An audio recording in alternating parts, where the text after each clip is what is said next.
করি। আরে শোন শোন, রাগ করেছে।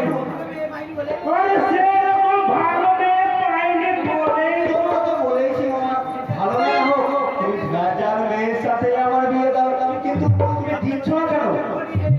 হরি হে মাধব, আরে গাধব সাল করব, আরে এবার সত্যি দেব, আরে মায়ের বলছে তো দেবো। আরে ভাবো, এখন তুই আমার একটা কাজ করে দে। ঠিক আছে, আরে এই 25টা টাকা ওই পূর্ণিমা ভৌতিকে দিয়ে আসবি।